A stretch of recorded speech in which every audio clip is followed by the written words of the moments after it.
welcome. We're so thrilled to have you here tonight for Maclean's Live with Paul Wells and Andrew Scheer, the second in our annual series, in our series of year-long interviews. A few housekeeping matters to take care of. First of all, this is a live broadcast by CPAC and on Facebook and Twitter. So if I could ask you please to put your phones on mute for the duration of the broadcast.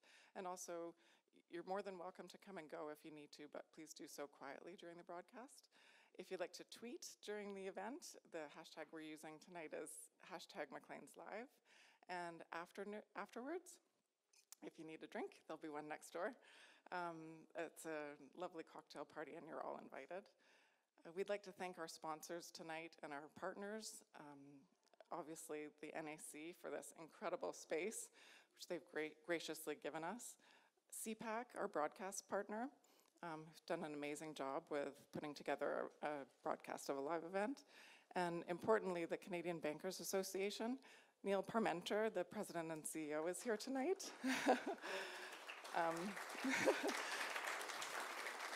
So, yeah, I was going to say you maybe know Neil, but you do know Neil from his time in Ottawa, and I'd like to ask him to come forward to introduce Paul. Thanks.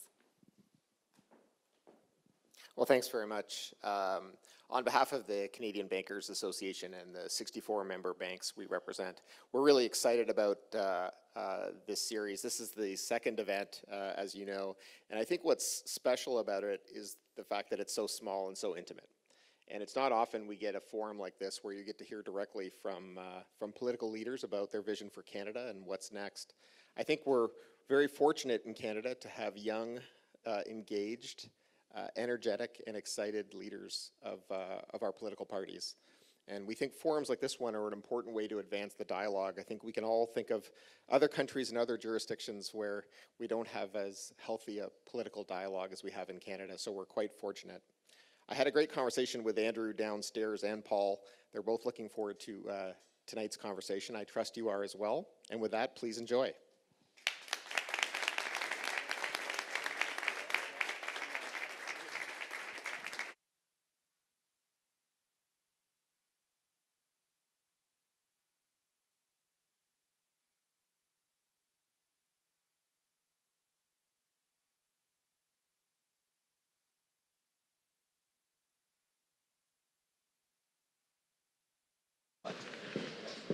Hi, did we keep you waiting? Yep. That's kind of the story of my life. Welcome to Canada's beautiful National Arts Centre. Elsewhere in this building tonight, the wonderful Ottawa-born piano player Angela Hewitt is playing Bach. You're the ones who preferred to hear Andrew Scheer talk about politics, so that tells me a little bit about you. But word is starting to get out about what we're doing here, thanks to my colleagues at Maclean's and to our friends at CPAC and to our wonderful sponsors at the Canadian Bankers Association. We are starting to get into the habit of having conversations about politics. Serious, respectful, at a decent length, without throwing a bunch of stuff. That'll all come later, next year. And our timing tonight couldn't be better because a poll yesterday by the Angus Reid organization said that the Conservative Party of Canada was up 10 points on the governing Liberals. And a poll this morning by Nanos said that the Conservatives are up 1 point over the governing Liberals, which means that Andrew Scheer's Conservatives have lost 9 points in a single day. And the Conservative leader tonight leads a party in crisis and free fall. I kid. What this does tell us is that anything can happen. And then the next year and a half is going to be pretty interesting. And it also tells us that it's time for Canadians to get to know a little better my guest this evening, Andrew Scheer. Come on up, Andrew. Let's make some noise.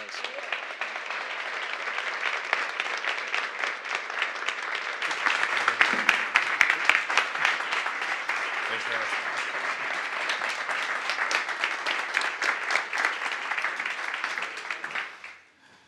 I thought we would begin by situating you a little bit in time and space. You were born here in Ottawa. I was. May of 1979. If my math is correct, 2 days after Joe Clark won that year's federal election. That sounds right, yes. And I, do you have any memories of those days? Those were heady days, you know, all the excitement in the air.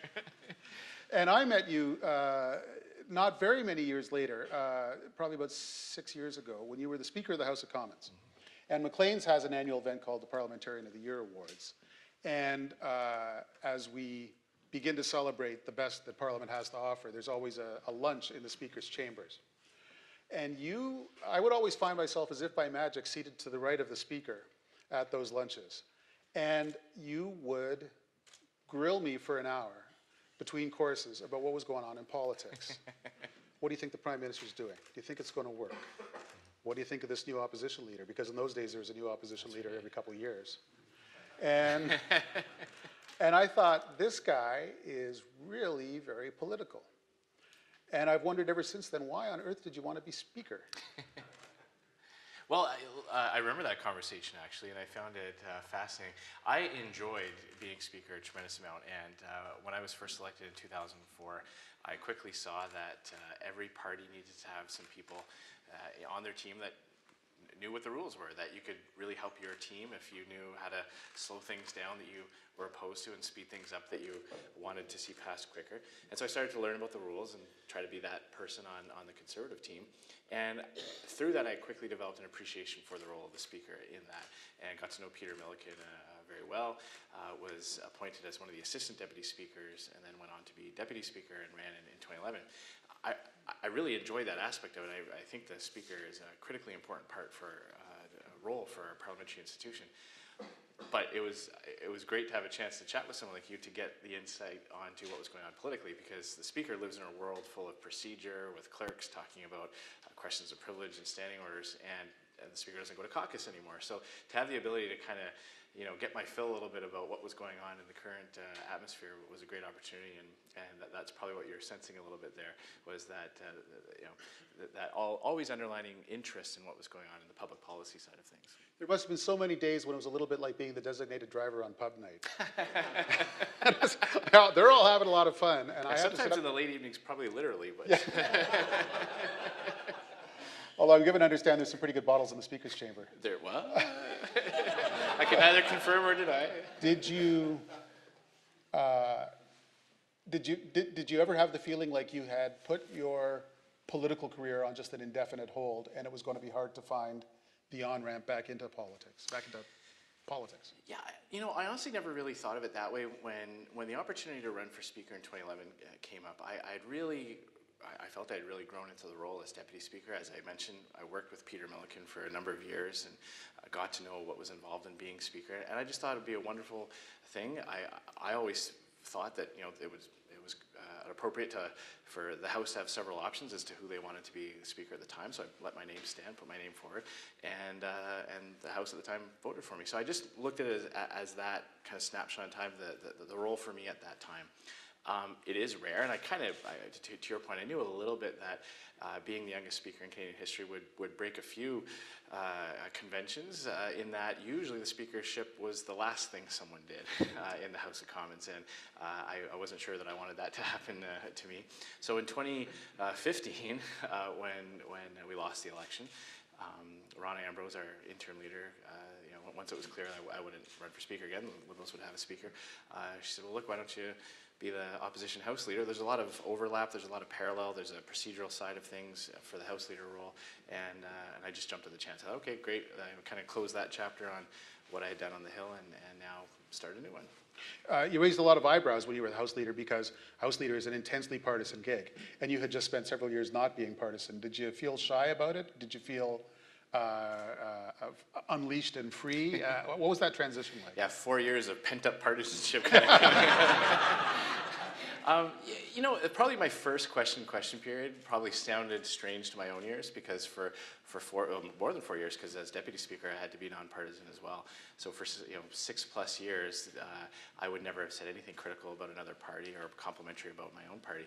And then all of a sudden I'm asking that first question. I thought, oh, that sounded kind of. But I think it was very easy for me to compartmentalize the partisanship from the role of speaker, because I had really developed that appreciation of the importance of the role. And what was helpful for me was to concentrate on the essential aspect of having a fair play in the House, and an arbitrator of those rules that just looks calmly and coldly at the rules and how they're being applied. And in terms of being nonpartisan with other members of Parliament, I very quickly learned, and this is something I think the speakership was very good for me in terms of my own kind of perspective on things. I was pretty partisan in 2004 when I first got elected, and sitting in the speaker chair, interacting with members of Parliament outside of the chamber, more even on a social level, helped me to appreciate the fact that we're all in it for the same reason. You know, whether we're NDP or Liberal or Conservative, we're all getting on that plane or driving in that car to Ottawa to fight for what we believe is right. We believe the things we're fighting for will make Canada a better place. Many of us are leaving family, young kids, loved ones back home to do it. And so to appreciate the sacrifice that each individual member of Parliament was doing to fight for the things they believe in helped me keep the partisanship at bay while I was Speaker. Stepping back in the role as Opposition House Leader, obviously it's, kind of put the hat back on. Now it's time to fight for the things I believe in and fight for the things that my constituents sent me to fight for. Okay. You mentioned sacrifice. Earlier we were chatting, and you said that in the normal run of the day's events on Parliament Hill, you found time to sneak home for 20 minutes for a birthday celebration. Your son Thomas turned 13. That's right. Teenager in the house. He is the oldest of 5. 3 of them are girls. Yes. What kind of challenge is that for a career politician? I think having children is a challenge, a wonderful challenge for anybody in life. It does make it hard. When I was first elected, we didn't have kids. The kids came later. The joke in Regina for a period of time was every time there's an election, the Scheers are going to have another one because elected 5 times, 5 kids, and the timing kind of works out. You should have been out campaigning, theoretically. That's right. My son Thomas, I think was maybe after the 2008 election, someone in his class told him that he was really hoping that he might have a brother or a sister. And Thomas said, "Oh, I know the answer. Just tell your dad to run an election, and then he'll have a brother or sister." We made a tough decision to move to Ottawa after the leadership race. There really wasn't, I felt, a way to balance off both having the family in Regina and being based here and then having to travel during break weeks. It's been a challenge. It's all about finding that balance, finding time to sneak home for that supper, and also making sure that I'm available to do all the travel and the extra work that does come along with the job. I think, as most parents will tell you, inside or outside of public life, it's always a work in progress. You're always kind of fine-tuning schedules and trying to adapt to things as your kids hit different milestones and some of the challenges that come along with that. But overall, it's been a very positive experience. I've tried to incorporate some of what I get to do with family life. So where I'm able to, did an Eastern tour, took the kids along with me, and I got to take them out on a lobster boat off the coast of PI, which for some kids from the prairies was a special treat. So trying to incorporate both sides of that has been key to success for us. Okay. You moved back to Ottawa after having been born here. You moved out to Saskatchewan to be with your girlfriend, Jill, straight out of university. What did Saskatchewan feel like in those days when you were still very young? Like a vast barren desert of nothing, or? Well, it was governed by the NDP at the time, so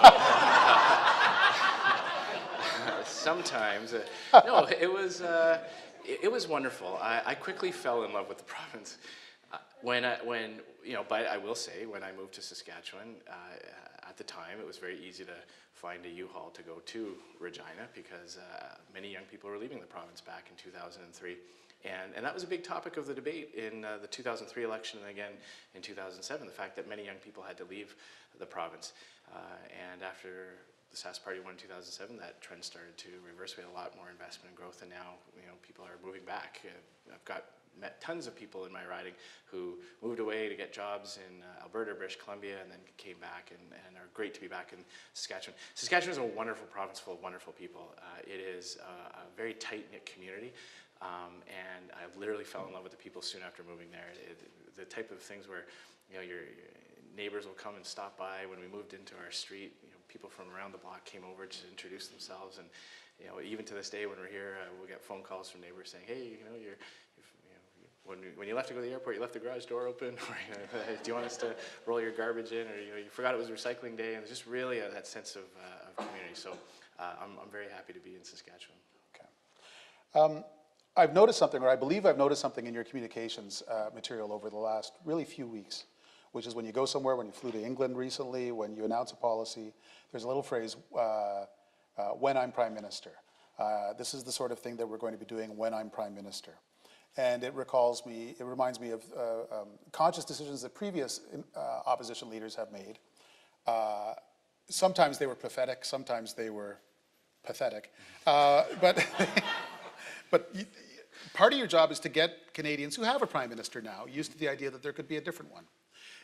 Is that something that you're consciously doing, and that you, part of the discourse that you need to have with Canadians a year and a half before the next election? Well, I think it's a great point. I think there's a fine line between confidence and arrogance. And I would by no means presume to tell Canadians what's going to happen. The choice is ultimately with them. I am focused on earning their trust and putting forward a series of policies that resonate with them. And I hope that they see in me and my team of shadow ministers and my caucus a government in waiting that could step in the day after the election and govern this wonderful country. So when I use language like that, when I want to project the idea that I am confident, I believe very firmly that not only am I capable of doing it, but my team is capable of doing it, and that our policies will work for Canadians. So it's couched in that idea of, I would like Canadians to think of me as being capable of doing it, while at the same time respecting the fact that it's not in my hands, it's in theirs, and I have to work hard to earn that trust. You have a substantial challenge ahead of you. I am a bit of a student of political trivia. You're trying to unseat a first-term majority government. A new prime minister who was elected for the first time with a majority in the last election. You want him out in the next election. It's only happened twice since Confederation. R.B. Bennett in 1930 was elected with a majority, a big solid government, and then was out 5 years later. And in 1873, my fellow Sarnian, Alexander Mackenzie, won a majority government and then was out 5 years later. Those are the only two times since Confederation that we've had a one-and-done majority. Incidentally, both of those gentlemen were beat by the prime minister that they had defeated a few years earlier. So R.B. Bennett beat Mackenzie King and then was beat by Mackenzie King the next time. And Sandy Mackenzie beat Sir John A. Macdonald, and then 5 years later, Sir John A. didn't look so bad, and he came back. Do you think that this prime minister who came in with a large majority is vulnerable? And can you afford to have a two-election strategy? Can you afford to take a couple runs, or will the party not accept that from you? Well, the second part of your question, I think, is a difficult one to answer, but I'll answer the first part first. Do I think it's possible? Yes, I do. I do come from the insurance world, so when you point out the fact that it hasn't happened in a while, my insurance brain tells me that we're due for one. the risk management strategy would say, okay, well, it's time for the third one. But I really do. I think, voters, I don't believe, are bound by some of those traditions or conventions or however that may have happened over the years. I don't think voters think about that, say, well, we usually give people two shots, so we'll give them a second one. I think the electorate in Canada and all around the world is much more dynamic, and anything that we might have thought about trends that usually happen, I don't believe you can count on them anymore. I'd ask you, you're a student of history, how many times the third place party has gone from third to first? That's pretty rare as well. So I think we're into an age of really anything can happen. It's going to be very competitive. I believe that there are more and more Canadians who I believe voted Liberal in the last election for a variety of reasons that are already disaffected and looking back to us as, say, okay, well, maybe I voted Conservative in 2011, didn't really like how that worked out, but I'm open to coming back in 2019. My job now is to capture them. In terms of the timeline strategy, I was elected in 2004. We had 04, 06, 08 were minority governments, and then 2011 with the majority. I think anything can happen in any election, and I think our team and myself, I'm prepared for whatever Canadians elect in the next election, and I'm going to work very hard. The analogy I try to use is, I wouldn't want to if I were a football coach, I wouldn't want anybody on the field that didn't believe we could win in 2019, didn't believe we could win the next big game, but nor would I want anybody on my team that thought that we were definitely going to win the big game. And I want people on my team who believe it's possible, know it's possible, but don't take it for granted and work incredibly hard to make sure we are successful. Okay. If the leader of the next election were not, if the winner of the next election were not clear, if we were heading into some kind of minority situation, could you work with Jagmeet Singh in some kind of minority government arrangement? You know, I think it's better to look at it as like, could you find support for certain aspects of the platform? And we saw this, as you know, you study this very closely. In the previous minority parliaments, sometimes we had support from the NDP, sometimes we had support from the Liberals on issue by issue. When it was cleaning up some of the corruption that had happened from the previous Liberal government, the NDP was there to support us. When it was on some of the more foreign affairs types of things or some of the economic things, sometimes we had support from the Liberals. I don't want to prejudge what Canadians might elect. I will say that after the next election, we will work in good faith to try to make that parliament work, however that might look. But I wouldn't want to get too specific because we just don't know. Anything could happen, and it could look like almost anything. Okay. We're still less than a year away from your election as leader of the Conservative Party. It was lightning fast thanks to the peculiar dynamics of modern leadership races, but it took 13 ballots. On 12 of those ballots, Maxime Bernier was in first place, and then you were in second place. And he has been very outspoken since then. He's got a book coming out in which he will suggest some of the ways that he would fix Canada. Is that sort of, you know, really substantial presence in the party, in the caucus, a force multiplier for you, or is it a management challenge? I believe the relationship is great. I think caucus is, I'm at an incredibly fortunate period of time for a Conservative leader. I don't know that there are too many instances in Canadian history where a Conservative Party has lost an election and stayed united. It's not always a given. When you talk to members of our caucus and members of our party, we are incredibly united. We're a year and a bit out from the next election. We are all focused on the same goal. Maxime ran a great leadership campaign. He attracted a lot of people to the party, and he had some innovative policies. We all did. Every single one of us brought new people into the party. Every person who put their name forward. So the party grew substantially, up over 250,000 members. Incredible growth of our membership. So of course, that's a positive thing. And I think that when you have someone who has done that, who can speak to a certain segment of the Conservative movement with eloquence and who has certainly captivated their imagination on some of the policies, but it's great to have that momentum go forward. And I think Maxime will tell you, he's told me, and that he's as focused on that goal as I am, and I'm excited to work with him as we go forward. And we're already working on some of the policies that both he and I agreed on. He's got a private members bill that I fully support to bring in greater transparency for government grants and loans to private corporations. So corporate subsidies that are in the form of loans. Right now, taxpayers don't know if those loans ever get paid back. That was a big piece for both he and I about the whole piece about how government gets involved in the economy and whether or not taxpayers should have that right to know that. So I'm very optimistic about going forward in that aspect.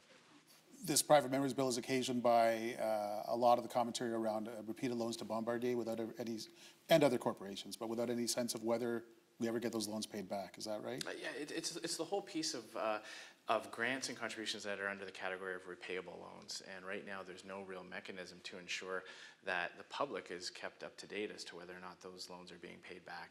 And we believe that part of the accountability, when you look at some of the relationship between the Liberal Party and private companies, that at the very minimum, Canadians and the media and opposition parties should have a right to know what the nature of some of these loans are and whether or not they are actually being paid back. I want to talk about a few specific government files, but one more kind of general question. We got so many questions from readers on Twitter and by email over the several days leading up to this. And one reader said, please say to Mr. Scheer, I'm worried that you're another Stephen Harper. Can you convince me that you're not? Well, look, I hate to make comparisons between myself and previous leaders of any period of time for the Conservative Party. I've got my own style, I've got my own approach, I've got my own way of handling things, and I'll have my own set of policy decisions. I really do view May 27th of last year as a new chapter. And Stephen Harper kept our party united. You remember that was no easy task. Saw our country through the greatest economic downturn since the Second World War. Cut taxes, balanced the budget, signed new trade deals, provided tremendous good government to Canadians. Now that chapter's been closed. Canadians chose something else in 2015. We have the Liberal chapter being written right now, and my job is to make sure that I get to write the next one. Okay. Your first big trip overseas as the leader, apart from maybe vacations, I'm not sure, was a couple weeks ago. You went off to London to prepare an eventual trade deal between a post-Brexit Britain and Canada. Why did you want to do that? Well, first of all, it was my second trip. My first was to Washington. Okay. We went down there to really show a united front as Canada deals with the possibilities, some of the negative possibilities around the NAFTA talks. Had great meetings there to show that both main parties in Canada are committed to free trade. And the trip to London was similar, that I wanted to send the signal that a Conservative government in 2019 would not just be open to signing a trade deal with the UK, but would prioritize it. As you know, for the past 40 some odd years, the government of the United Kingdom is unable to sign bilateral trade deals. Everything's had to go through the EU, and they're going to be looking very quickly to sign deals to make up for that lack of trade access as they go through the process. And I wanted to send that signal because the timeline works out relatively well. They have a certain transition period that they're currently negotiating, and the timeline for when they are able to sign those deals and our next election will be relatively close together. And I want to say, hey, look, in 2019, after Conservative government's elected, when I'm Prime Minister, we'll be here to very quickly implement that. So I thought it was an important signal to send early, so that they just have that clarity and that confidence, knowing that our government will prioritize that. You were publicly an advocate of Britain's exit from the European Union. How come? Sovereignty and the ability for a country to determine its laws and its rules. You can imagine if part of NAFTA was to have kind of a supranational government, maybe anchored in New York, and Mexican and American delegates could pass laws overruling Canadian laws, or could establish a justice system that would strike Canadian laws down or Canadian court decisions down. You can imagine, I don't think Canadians would have signed on to that in 1988 when we were having our NAFTA election. So I made the point that if I were in the UK, I would have gone that way. I also thought, part of being in the EU, it became very bureaucratic. It wasn't just about free and open trade and movement of peoples. It had gotten this level of another level of government with the ability to pass laws and rule the people of the United Kingdom without their ability to have a say because of the members of the European Parliament from other countries.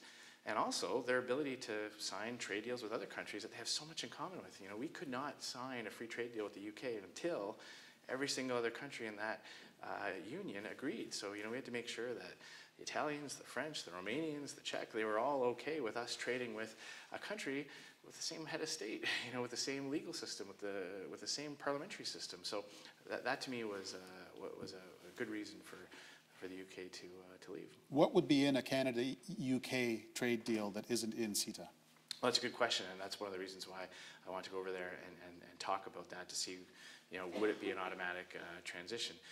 They're not able to officially pull out the papers and start to negotiate that type of thing. But you can imagine when you're negotiating with a bloc of 20 some odd countries that it's going to be different. The priorities of the UK will likely be different than the priorities of Romania or of Germany.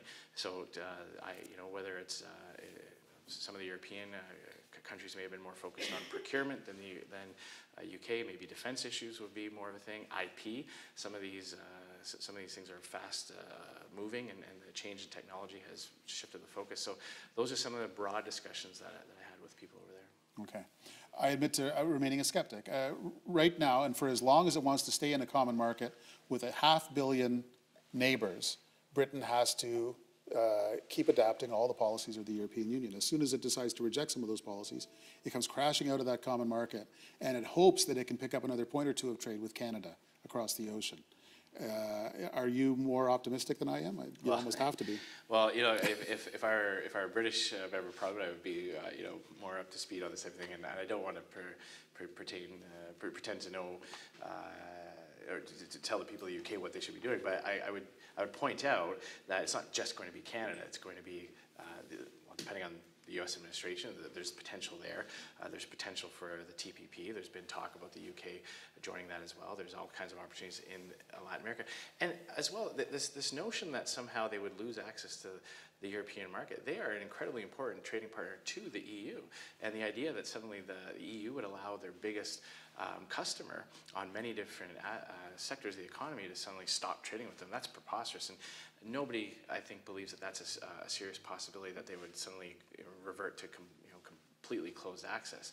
I do point out, too, there are tremendous costs in being part of the EU. There's billions of dollars to their economy have to get paid into some of these complicated schemes in the EU and all the regulation that costs. I mean, I don't know if you remember some of the stories that we would see about, you know, bananas could only be sold in grocery stores if they had an appropriate curve to the banana. And I remember reading one article that buns could not be sold by the dozen because that was confusing to consumers. It had to say how many grams of bread were in the bag, you know, like things like that. That adds a cost to an economy as well. And coming out of that kind of mess will allow for potentially a more liberalized trade within the UK and with other trading partners. Okay. I want to move on to a subject of much greater domestic concern, which is climate change. This is the year. At the end of this year, in theory, Catherine McKenna and the provinces will have come together on some kind of agreement or imposition in lieu of an agreement on carbon pricing. You're against that? How come? And what's your plan? So first, if you don't mind, I will take issue with the term carbon pricing.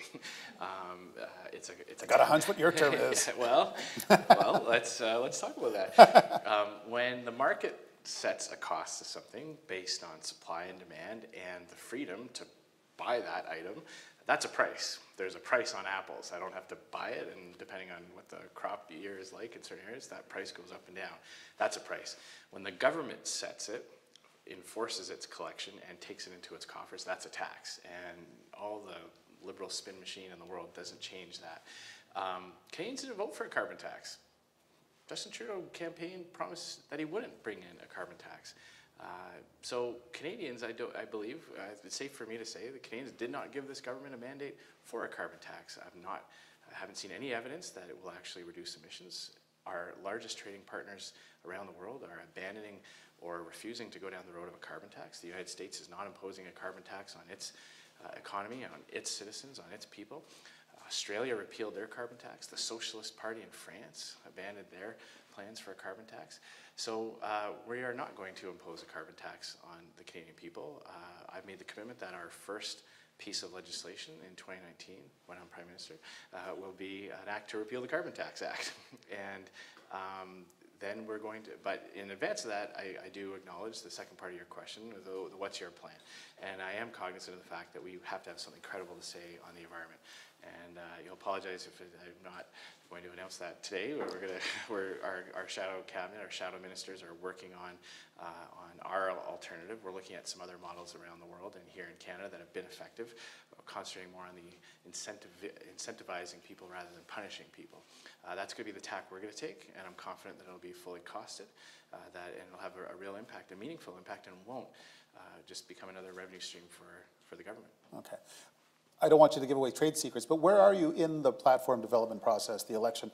Are you just chugging away and doing question period again and again and again, and then one day you'll get on a bus, or are you preparing for that now? We are preparing for it now. One of the things I can tell you, taking over this position, is just developing an appreciation for how many moving pieces there are for a leader of a party. And on this level, I can say I have a tremendous amount of kind of professional respect for Jagmeet Singh and Justin Trudeau, because we all have to do it for our own parties. But yeah, there's a parliamentary cycle. I have to be ready every day in question period. My shadow ministers have to know their files, to ask questions, to propose amendments, to appear at committee and know all of that.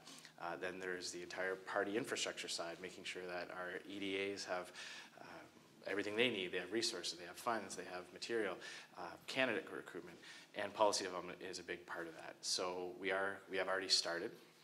We've already struck a caucus committee to start working on the policies that will work with our shadow ministers and individual members of parliament. And that's going on right now. And I'm not going to wait just till the buses go. There will be some key signature policies that we'll announce earlier so that we can make sure that Canadians have the opportunity to kind of really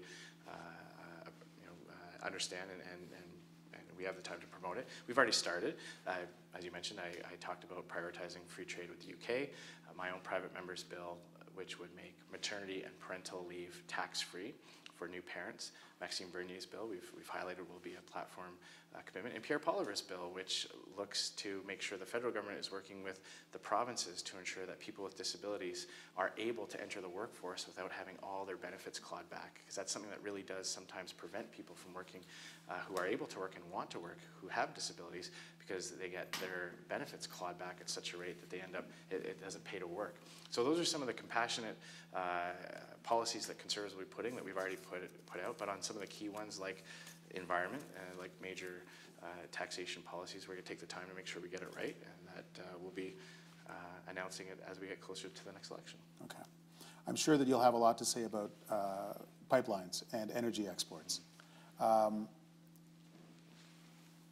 Liberals have had a hard time getting the Kinder Morgan pipeline approved by the BC government, approved by elements of civil society.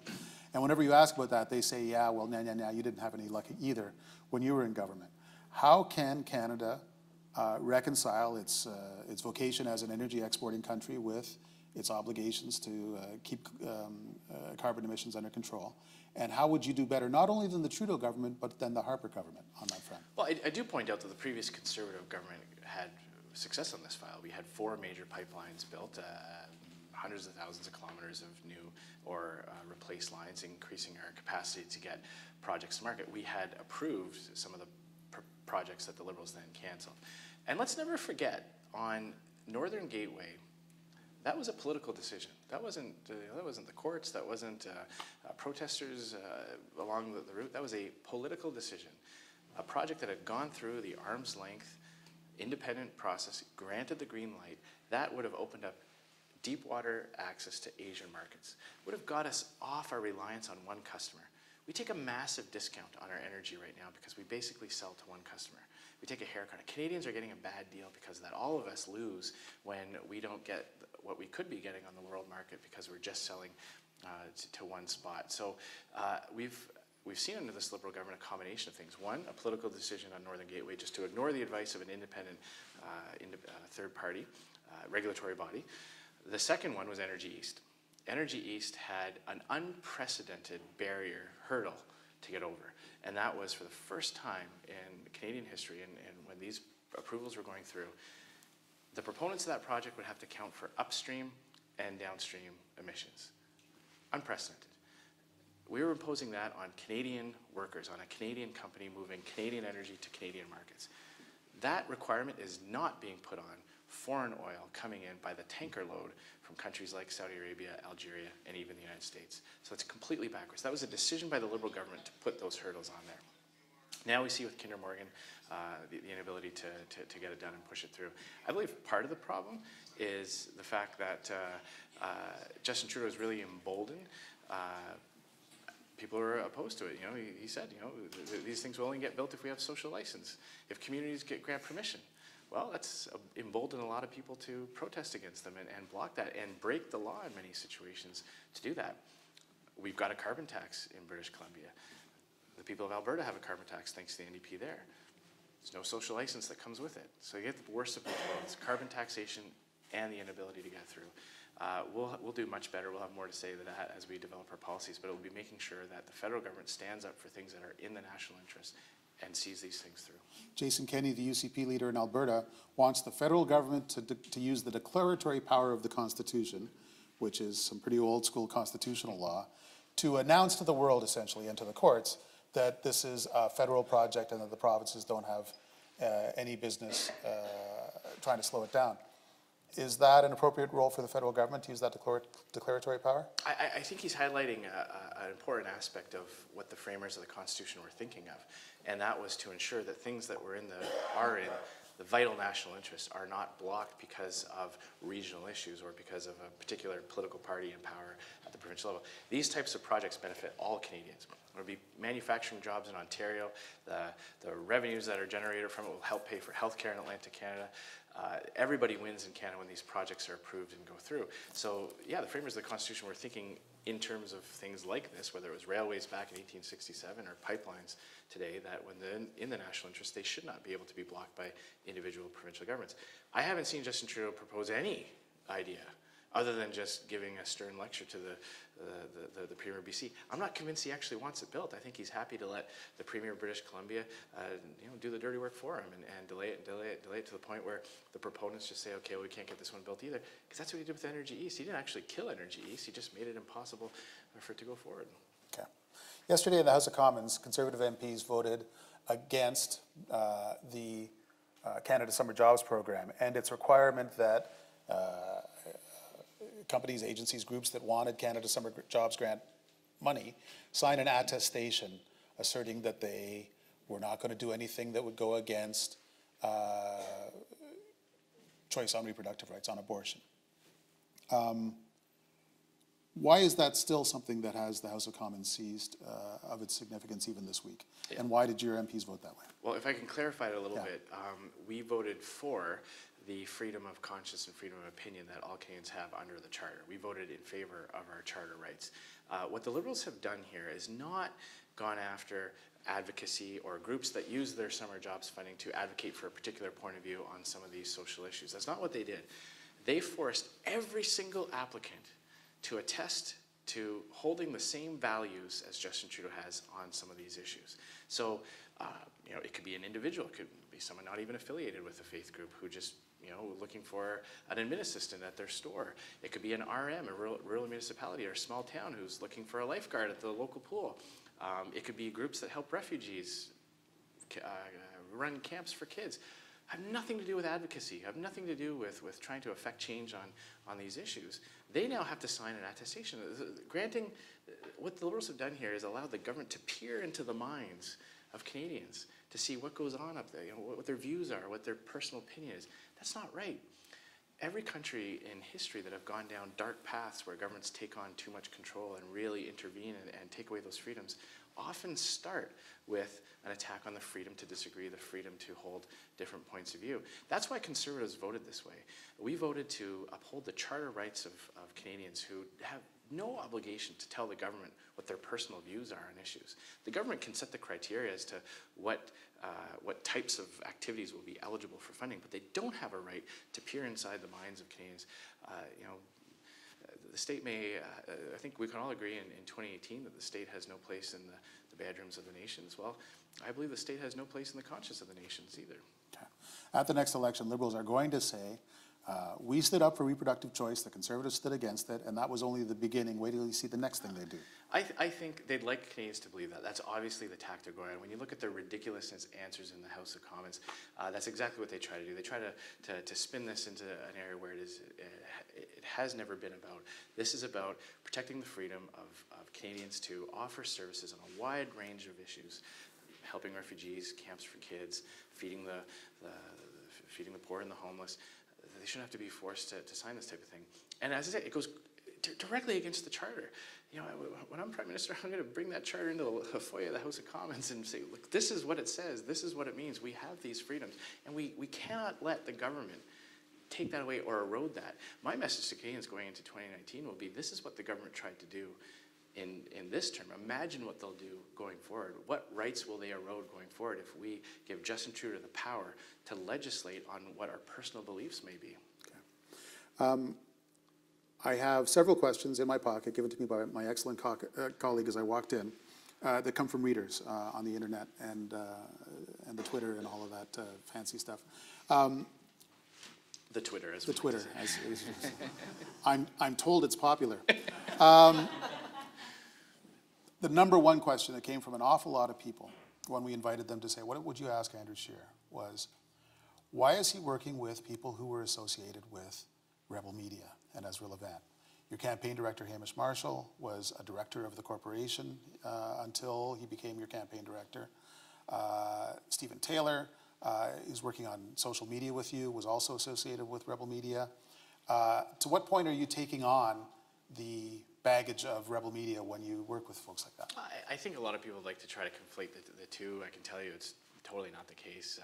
There's a fine line between a group or an entity saying something controversial and then crossing that line to what happened in Charlottesville, giving a platform to very nefarious and offensive and hateful language. So that's when I made the decision to disassociate, to not go on Rebel in the future. Other people have done work in the past, have moved on as well. People have worked for other organizations that have said distasteful things, don't necessarily describe or subscribe to those types of things. There are other people who have left who have work in other media as well. So I know that there's a lot of people in the Liberal Party and others that would like to make that link, but I think it's pretty clear that there is no, it's not the case at all. And so I can put that to rest right now. A lot of your own supporters, people who work hard for the party, who donate every time they're asked, think that what Ezra Levant says and does is great. Do you need that rebel-friendly market to succeed as a leader of a Conservative Party in Canada? I need to get my message out, and I'm doing that in my own way. I'm sitting here talking to you. I'm traveling across the country. I'll leave it to other people to decide, what they want to read or look at, and I've just made the decision for myself that based on what I saw happen this past summer, that I wouldn't be engaging with that organization. And so going forward, I'm going to continue to do what I have been doing, which is taking my positive vision about how a Conservative government can increase the quality of life for all Canadians and take that to as many people as I can. Okay. There's another thing I wanted to ask you about, and that we did get some questions about online, which is a promise that you made that universities that do not pay sufficient attention to free speech on campus will have their federal funding withdrawn or reduced. And it is now not only a question that I have to put to the Conservative leader, because in the budget the Liberals made a similar promise, which is that university campuses that don't work hard enough to fight against sexual assault will also have their federal funding withdrawn or reduced. And the question I have is, what federal funding? To what extent does Ottawa reach into a university campus in such a way that you can withdraw that funding if you don't like what's going on that campus? Well, to back up a little bit, the Liberals already established the precedent on this when they said that funding would be prioritized to universities who achieved certain targets on achieving diversity. So I think gender diversity was the goal that they were using. So there are research grants that go to universities, and the federal government gets to decide where to prioritize that spending, and there's already a criteria set as to who's prioritized. And what I've committed to saying is that as part of that evaluation, as part of that criteria, I want to see universities have a regime around protecting free speech. I think it's critically important at this point in time where the answer to people who disagree with what they're hearing from is not to engage in the debate and sharpen their answers and to propose an alternative or to show why they're right and the other people are wrong. Many groups are just shutting the debate down. And that's not fair. That's not right. It goes against our fundamental freedoms. It's a dangerous trend, and we cannot allow a small group of very loud and vocal people willing to break the law, people willing to get arrested, people who wear masks and in some cases violently assault people who are coming in to give a talk or to expound on what they believe should happen. We can't allow them to stifle that free speech. There are models in other places.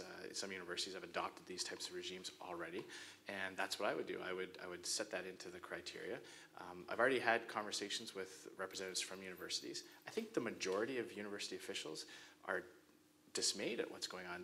It's not a success when an event gets canceled. It's not a good thing when a tenured professor comes and is not able to give a talk, or when campus clubs are not able to hold events. That nobody believes that that's a good thing. So I'm confident that we can come up with a regime that makes sense, a framework that will have a real impact on protecting free speech, while at the same time recognizing that universities do have legitimate challenges with with who they allow on their campus, and also with providing a safe and secure access space for students. What are the cases that come to mind when you talk about this dangerous trend?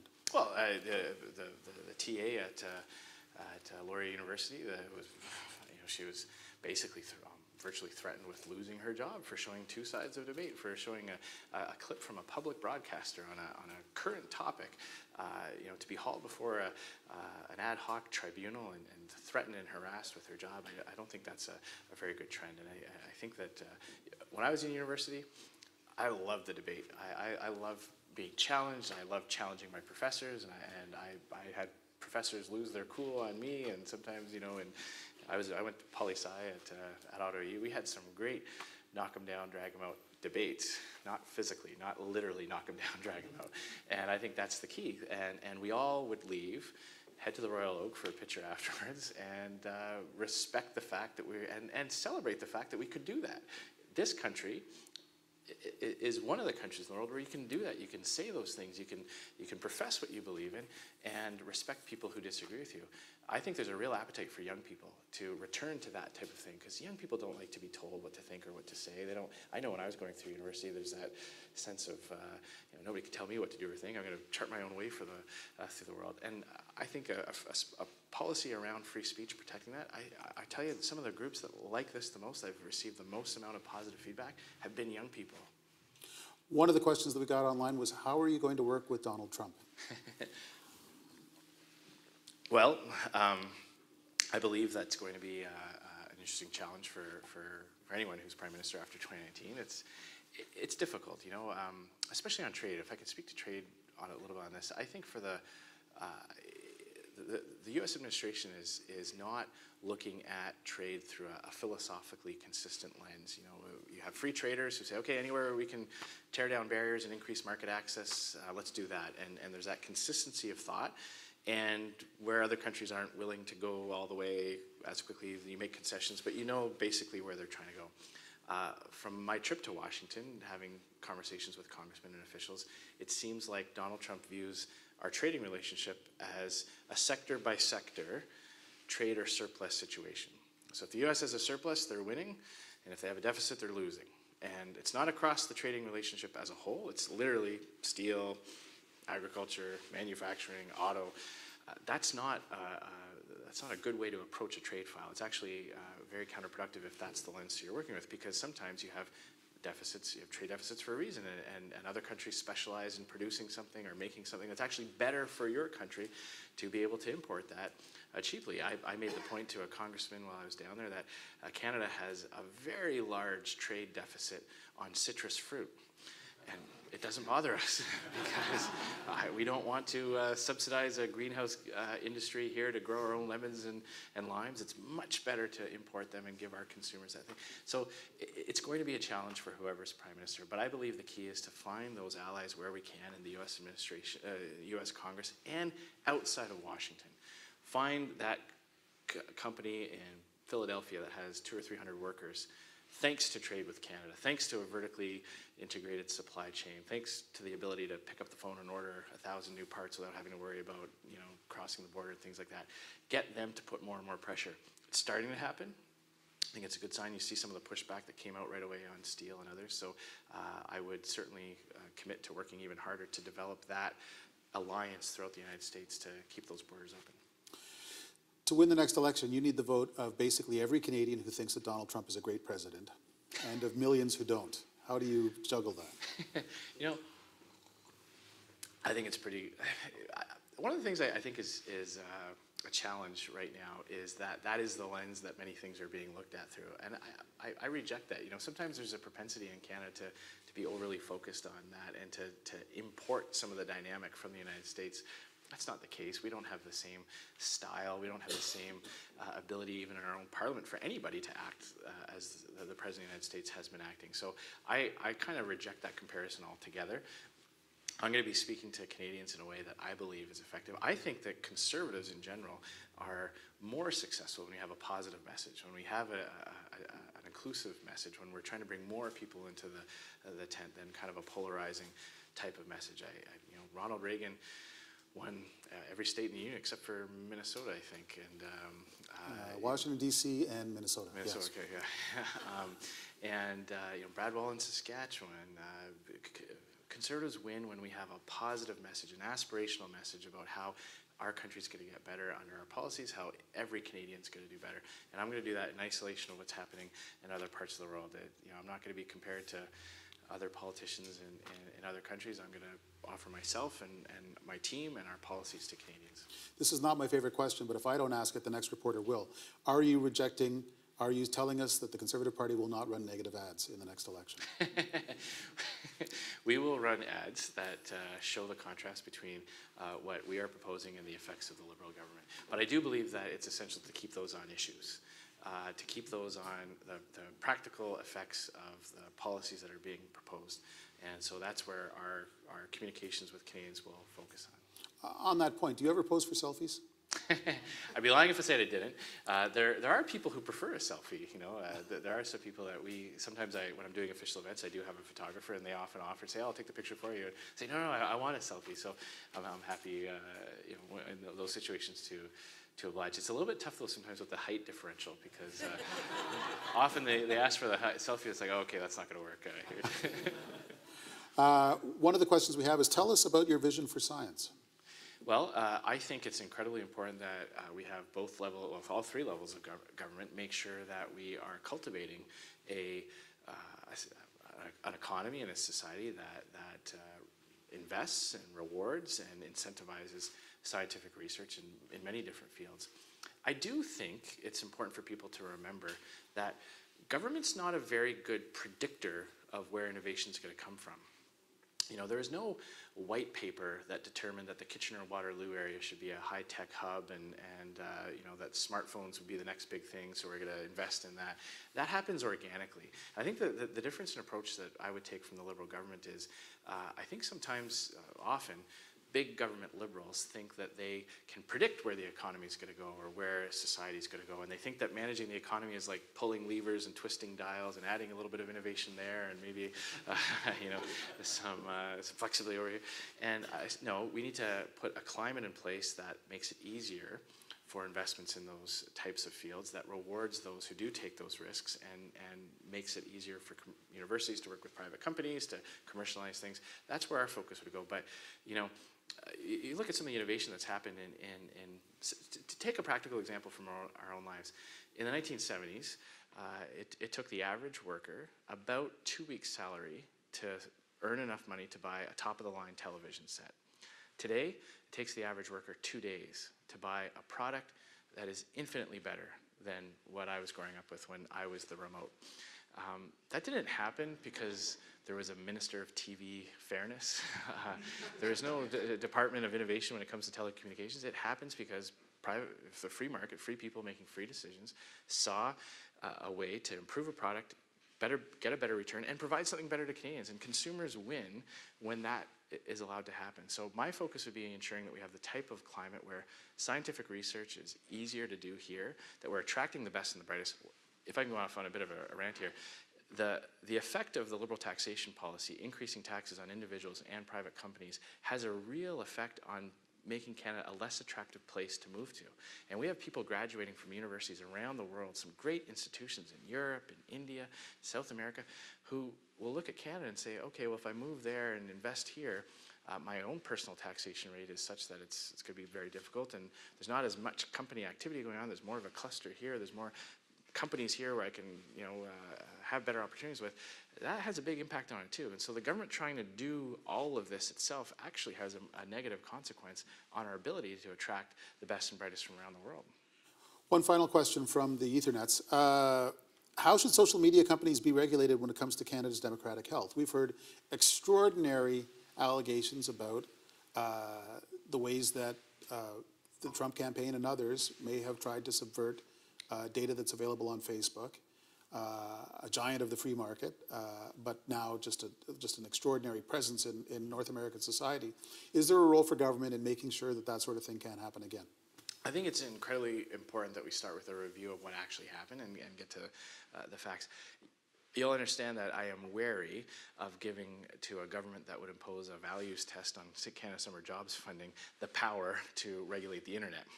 And every time governments have tried to say, you know, we're going to regulate this aspect of the internet, people I think are rightly concerned. So I think you identify a problem. I think we can all agree that there should be some kind of transparency or accountability for companies that do have that impact in our lives. It is, I mean, geez, I check my Facebook account regularly. Every politician's using it. A lot of people, that's how they consume their news. As more and more that's becoming the platform. So I think if we're going to have a conversation around that, I think we have to start with finding out exactly what's happened. But I think granting to the government the power to determine what is or isn't fact, or I mean, we have to be very, very cautious about that road going down. So I think if the conversation is around accountability and knowing who is putting information out, when we're looking at foreign influences in, that's a great place to start the conversation to make sure that that's not happening, having undue influence or that aspect of it. So those are areas where we're willing to engage in. We haven't heard a lot of details from the government. You know, they've made some statements, but they haven't backed it. Like so many files, they've made statements, they've made proclamations, but they haven't actually come to us with any kind of concrete proposals about where they might go. Okay. On that note, I'm going to thank you for taking so much time with us tonight here in the Rossi Pavilion of the National Arts Centre in front of where you work, Parliament Hill. It's a little less intimate than those lunches that we used to have in the speakers' chambers, but less wine. Less wine. That's probably a good thing. But I did appreciate this chance to catch up. Thanks very much. Thanks very much, Paul. Appreciate it.